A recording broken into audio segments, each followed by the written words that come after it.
Salut les collectionneurs et bienvenue sur Baka. Aujourd'hui on se retrouve pour une figurine qui a été présentée lors du Cardcaptor Sakura 25th Anniversary Anime Exhibition. Ça fait très long mais c'est pour dire que c'était la célébration des 25 ans de l'anime Cardcaptor Sakura, déjà 25 ans. Et à cette occasion, ils nous ont présenté une figurine dont on va parler aujourd'hui. C'est ça, FNEX du coup à l'origine de cette 1/7 scale figure de Kinomoto Sakura, du coup, forcément perso principal, qui n'est autre qu'une adaptation de cette illustration.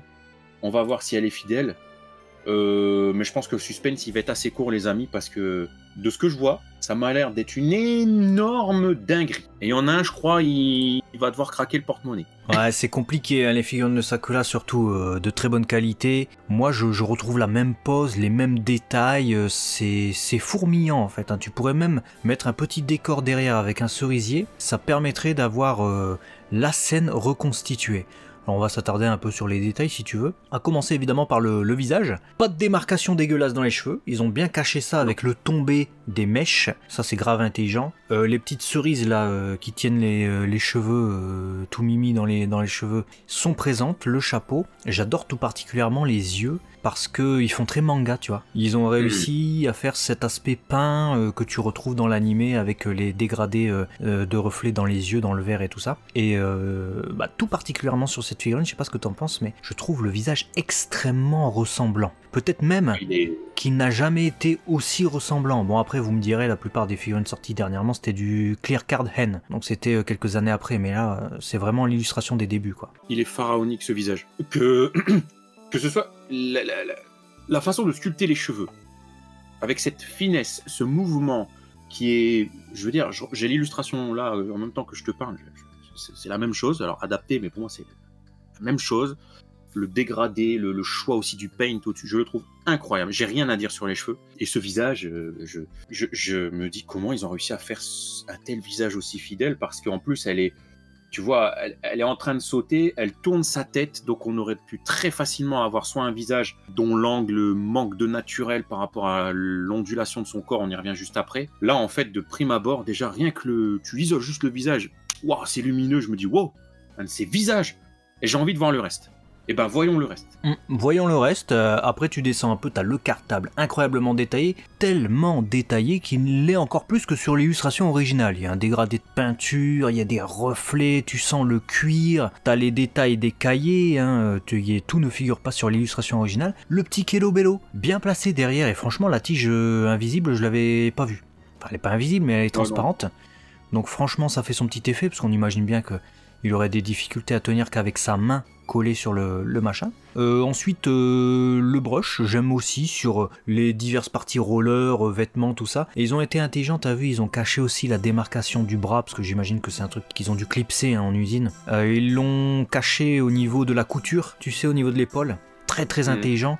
Et un truc, moi, que je trouve remarquable aussi sur cette figurine, c'est la jupe. J'ai cru que c'était du tissu. Ouais, non, mais c'est... Il y a un gage de qualité sur à peu près tout sur cette figurine. C'est incroyable. Tu l'as dit, on dirait du tissu alors que c'est du plastique. Les coutures sont intelligentes, les dégradés et le respect presque même des textures, parce qu'on dirait vraiment presque du cuir. Ce sac, il est incroyable. Même, regarde, le petit sac là, qui ressemble presque même à un ballon. Sur l'illustration originale, il y a une couture qui est justement présente sur le latéral, qui souligne, tu vois, le mot Sakura.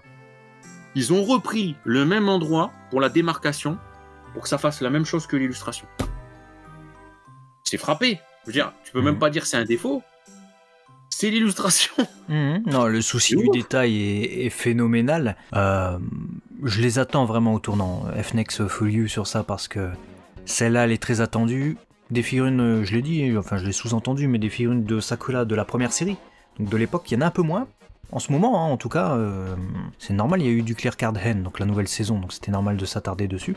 Et de très bonne qualité, ça sera attendu, ça va faire plaisir. Le seul truc que j'aurais à redire sur cette figurine, et c'est pas un truc, c'est pas un défaut de confection, c'est pas un truc, c'est moi mon appréciation personnelle, c'est ils ont fait le socle très intelligemment, à l'effigie du background qu'on a derrière avec le ciel bleu, les cerisiers, donc cerisier, en japonais ça se dit sakura.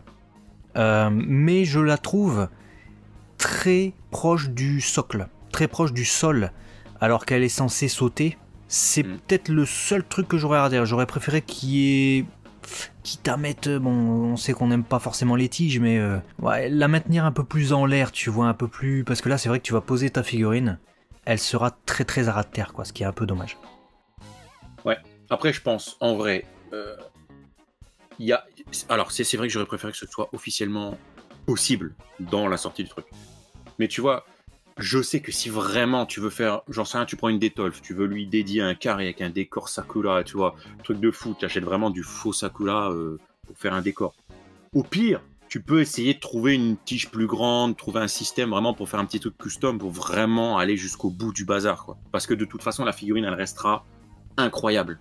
Même si j'aurais préféré tout comme toi, que ce soit de base, hein, bien entendu, mais... Moi, je souligne la prouesse de cette figurine et je pense que pour tous les fans de Cardcaptor Sakura, c'est un must-have si la sortie industrielle, c'est la même que ce qu'on voit.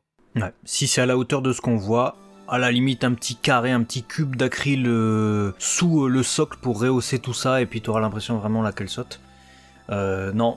Félicitations Felu FNEX pour ce prototype, pas de date de sortie pour le moment, mais on vous tiendra informé évidemment s'il y a de plus amples nouvelles. Dites-nous ce que vous en pensez dans les commentaires, nous en tout cas on est 100%, quasiment en tout cas 99% conquis, c'est un ravissement, on a hâte, à très vite en tout cas sur Baka la chaîne des Collectionneurs, on vous aime, ciao. À la prochaine.